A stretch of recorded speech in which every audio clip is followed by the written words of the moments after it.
This is the Retirement Key Podcast with Abe Abich, founder of Abich Financial Services. If you are listening to this podcast, there is a very good chance that you found us being online looking for somebody to help you figure out this, what Abe, you very fondly call the second phase of your financial life, which I think is a great perspective to have, because so many people look at, or I'm sure people, advisors even, will be like, well, you know, like at the end of life, like you've worked, you're done now. It's like, no. At Abich Financial, the belief is this is part two, baby. Life's just getting started in a lot of ways. Let's go. This is Abe Abich, financial advisor, founder of Abich Financial Services. I'm Heather Branch, here to ask Abe about things like finding a planner when it comes to your retirement. There is so much that is required in a plan for you to live out the life you want. And there's so many decisions to be made. I mean, just Social Security, there's like over 500 different ways to file for Social Security. That's just one tiny part of a retirement plan. But common questions. We get common questions all the time about Social Security. How can you not? With over 500 ways to file? Of course, we all want this thing that we paid into. We want our fair share of it. So of course you should have questions. Abe and his team here to help you get some answers. But let's start this conversation just about finding help, seeking guidance in this space, Abe. Because if for somebody who is on a mission to find a financial advisor, and where do they begin? Well, I mean, listen, it's 2025. You're going to begin where we all begin.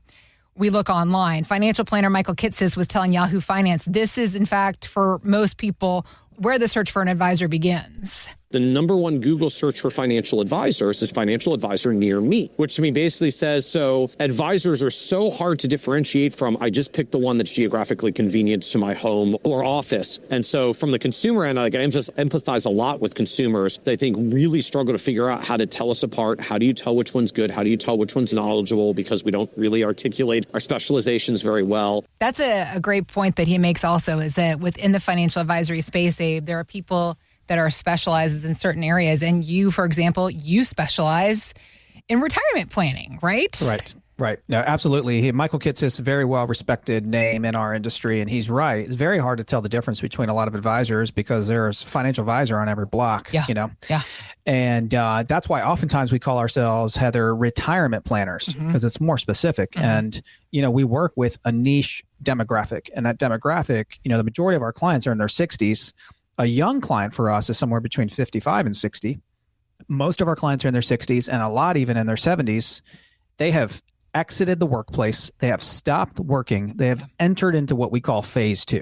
So there are only two phases to a retirement plan: growth and then income. Now, there's some in between there, and that might be between like 60 and 75. Okay. Where you still definitely want to grow your money. You still definitely want to, you know, make sure it's growing, but you're also going to start spending it down, right? So there's a shift that needs to happen from just pure pedal to the metal, that pure ascent up the retirement mountain, to start descending down safely. Our understanding is that over 90% of the industry helps people get to the top of their own retirement mountain. Less than 10% of the industry helps people descend down their own retirement mountain, protecting, generating income, having a tax plan, having a healthcare plan, an estate plan, taking Social Security at the right time. None of this mattered when you were 40 and 50. You had 10 to 20 years ahead of you. So it was pedal to the metal. From there are fiduciary advisors. There are non-fiduciary advisors. Obviously, you would want to work with a fiduciary advisor because when someone's working in a fiduciary capacity, they have to have your best interest first. They're required by law to give advice that's in your best interest, not theirs.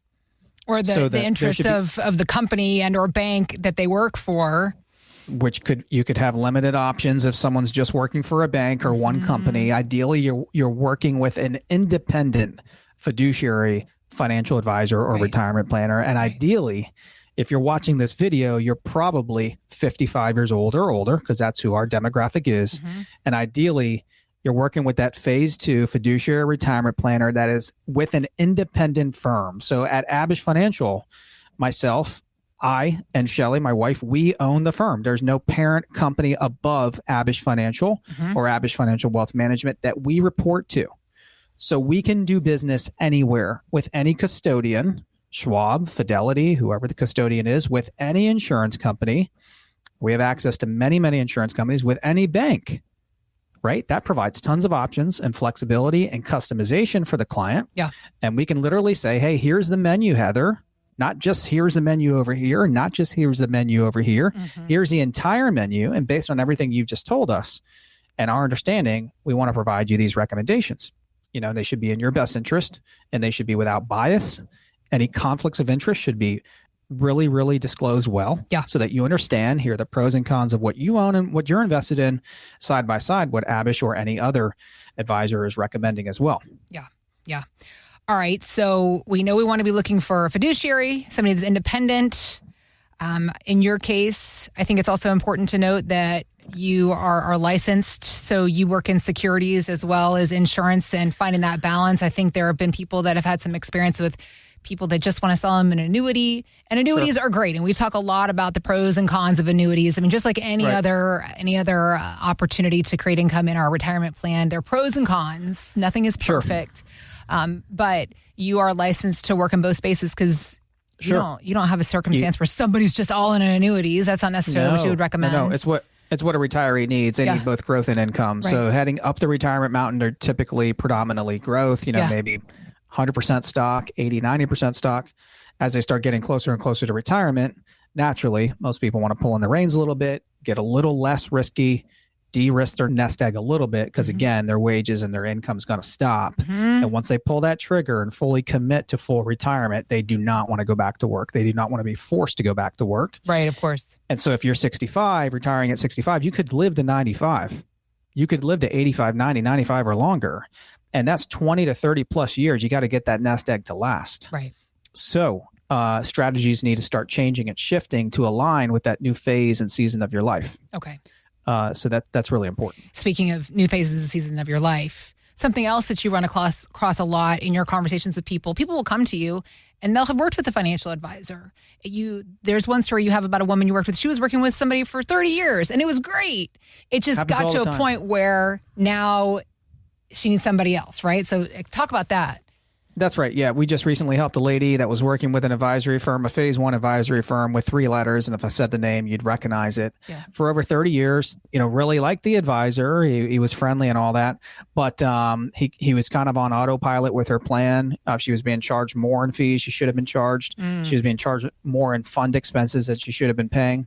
And she started asking, she's right around the RMD age, 73, started asking a lot of questions about distributions, QCDs, RMDs, tax strategies for conversions, healthcare, estate planning.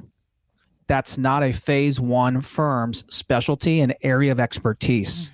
A phase one accumulation-based firm is going to specialize in and should be good at investment management. Right. All right. Nothing wrong with that. Yeah. That's fine. Yeah. You need continued investment management over a lifetime. Yeah. But if the focus is just purely on rate of return and how are you doing on your investments and the diversification and allocation and all those things, I mean, this lady's sitting on $4 million. She's like, I don't have a savings problem. I've got $4 million. Right. I want to know how to better protect it and how to better get these dollars out of these accounts, with forced distributions and donating to charity and lowering taxes and all these things that she's concerned about that the advisor is not giving her advice on. She came in for a complimentary second opinion and learned all of these things and clearly saw the differences between a phase one firm and a phase two firm and made the switch. Saved her a ton of money per year on excess fees and excess fund costs. Okay. That was just a byproduct of actually putting together a plan that is more proper for her, that is more prudent for her, that is better fitting for her. As a woman, single woman in her early 70s, that's probably going to live another 20 plus years. Okay.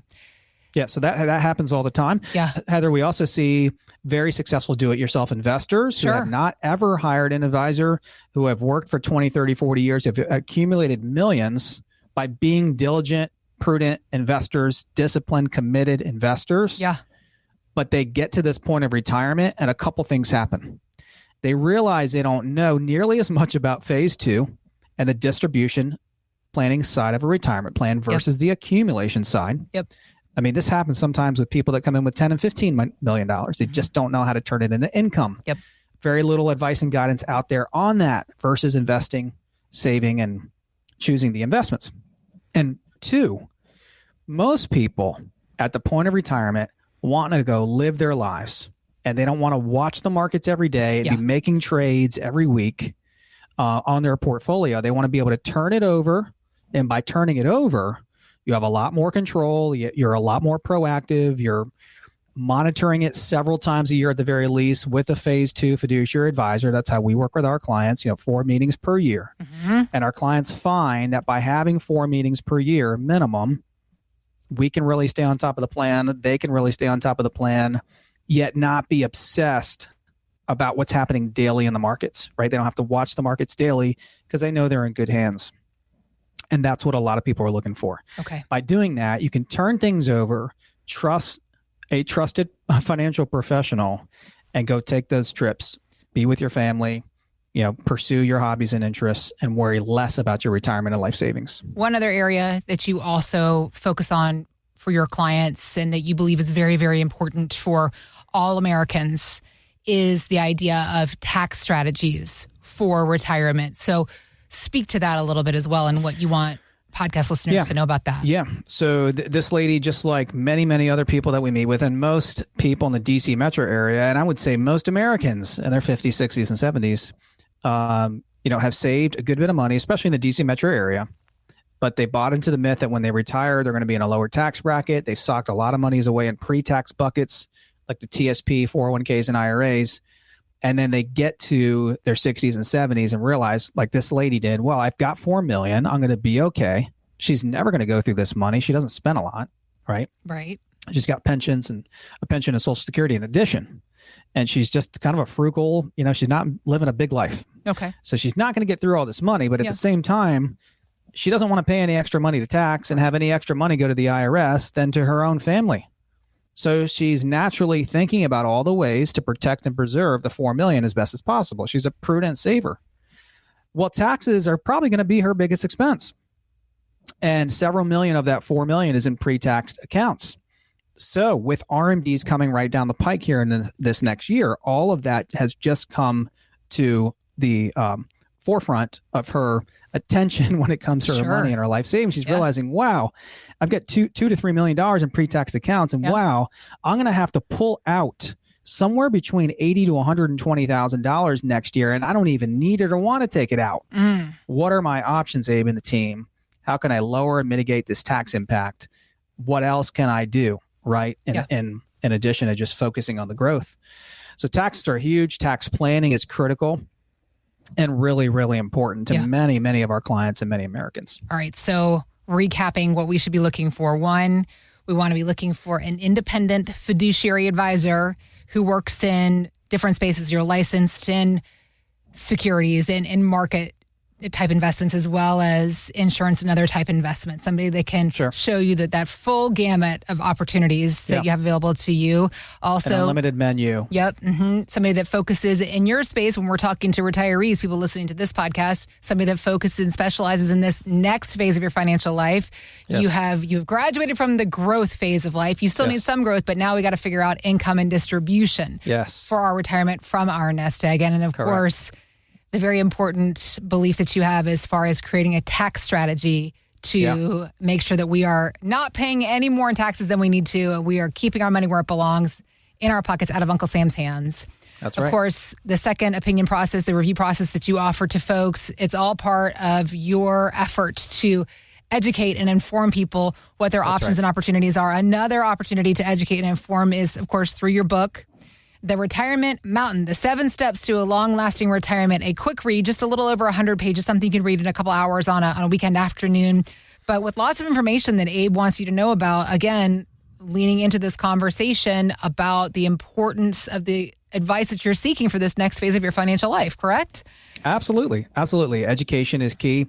And we lead people to make an educated decision once they have all the information. That's what it's all about. Yeah. And you can empower yourself by getting educated, right? By getting educated on the options you have, by understanding the rules of the game, and learning, like, what do I have, right? What are the pros and cons of what I currently have side by side, how a firm like ours can help you? What are the differences? Here's the path you would head down if you made no change. Here's what the markets would probably do to your portfolio. Here's probably how much money you would have left. Here's how much money you'd probably have left with us. Here's how your portfolio would probably act in markets ups and downs. Here's how much you're paying over here. Here's how much you're paying here in costs and fees. So you can see side by side and then make a really good educated decision. That's how we help all of our clients. Okay. They come to the decision naturally by seeing all the information in front of them. Yeah. Unbiased information where they can make a good, sound, educated decision. Yep. Well, again, Abe's effort to give you the information, empower you with the knowledge and education so that you can make more informed decisions. It can begin by you getting a copy of this book, The Retirement Mountain, The 7 Steps to a Long-Lasting Retirement. You can buy it on Amazon. Anybody that comes into the office for a complimentary second opinion, you'll get a complimentary copy of the book. There's also links. We've got those posted in the show notes where you can download the book. You can get a PDF copy of the book to read that way. There's lots of different ways for you to gain this information. That's Abe's goal. It's just to get the education, get the information in front of you so that you can make more informed decisions. And then, of course, begin that whole planning process, which they are ready to help you with at Abish Financial Services. So theretirementkey.com is where you can start the conversation about getting to work on a plan for that income and distribution that you need in retirement. At Abish Financial, they are ready to begin that conversation with and for you as well. We also have links posted in the show notes, or just visit our website anytime. It's theretirementkey.com. Thanks for listening to the Retirement Key Podcast with Abe Abich. To learn more about Abish Financial Services, visit theretirementkey.com and join Abe for his radio show, The Retirement Key, Saturdays at 8 a.m. and 2 p.m. and Sundays at 8 a.m., 2 p.m., and 5 p.m. Abish Financial Wealth Management is a registered investment advisor with the SEC. Registration as an investment advisor does not imply a certain level of skill or training, and the content of this communication has not been approved or verified by the United States Securities and Exchange Commission or by any state securities authority. The information contained in this material is intended to provide general information about Abish Financial Wealth Management and its services. It is not intended to offer investment advice. Investment advice will only be given after a client engages our services by executing the appropriate investment services agreement. Information regarding investment products and services are provided solely to read about our investment philosophy and our strategies.